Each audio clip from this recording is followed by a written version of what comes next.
मस्त आता वाजले आहेत 3:30 आणि काहीतरी चटपटीत खायची इच्छा झाली आहे, म्हणून आता मंचुरी बनवणार होते पण माईला खायचे पकोडे, तर चला बनवूया. छोटासाच गड्डा होता पत्ता कोबीचा आणि कसं ना भाजीमध्ये आम्हाला कोणालाच आवडत नाही, म्हणून म्हटलं की चला याचा आपण पकोडे बनवूया.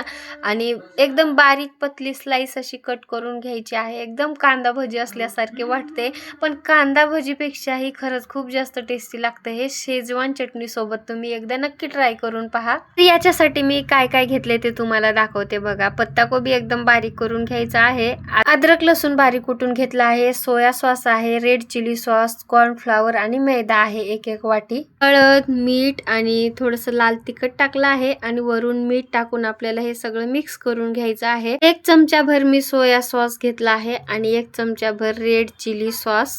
आणि तुमच्याकडे नसेल ना तरी सुद्धा चालते, ते असं पण छानच लागते. वरून अद्रकची पेस्ट. आता हे सगळं आपल्याला एकदम मिक्स करून घ्यायचं आहे आणि याच्यात ना पाणी टाकायचं नाही. जर लागलं तर असं चमचा 2 चमचेच लागणार, नाही तर पाणी याच्यात लागत नाही. का सगळं असं मिक्स केलं ना तर कोबीलाच पाणी सुटतं. तर वरून आता 1 वाटी मी मैदा घेतला आहे आणि 1 वाटी कॉर्नफ्लॉवर. आता हे पीठ आपल्याला ना हे पीठ ना आपल्याला मळून घ्यायचं एकदम आपण धपाटे कसे बनवतो ना तशाच पद्धतीचे. तर बघा असं पीठ तयार झालं आहे.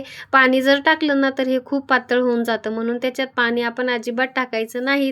टाकलं तरी एखादा चमचा. गॅसमध्ये एका कढईमध्ये तेल सुद्धा तापून घेतलं आहे आणि मस्त असे मी पकोडे म्हणा किंवा भजी म्हणा हे तळून घेत आहे. त्याच्यात मी कलर टाकलं नाही, लेकरं खातात त्याच्यामुळे, आणि नाही टाकलं तरी त्याच्यात चवीला तरी काही फरक पडत नाही. चव खूप भारी लागते याची. तर एकदा तुम्ही नक्की करून पहा. एकदा केलं ना तुम्ही बार बार करताल, एवढं जास्त हे टेस्टी लागतं. आणि एकदम असे मस्त असे खुसखुशीत हे तयार होऊन झाले आहे आपले पकोडे. तर चला याच्यासोबत ना आम्ही शेजवान चटणी घेतली आहे. माझ्या माहीला तर रोज पण मी बनवून दिलं ना तर तिला कंटाळा येणार नाही, एवढं जास्त आवडतं बरं का आम्हाला सुद्धा. आणि शेजवान चटणी सोबत ना 1 नंबर लागते. एकदा नक्की तुम्ही असं ट्राय करून पहा, लेकरं सारखं मागतील.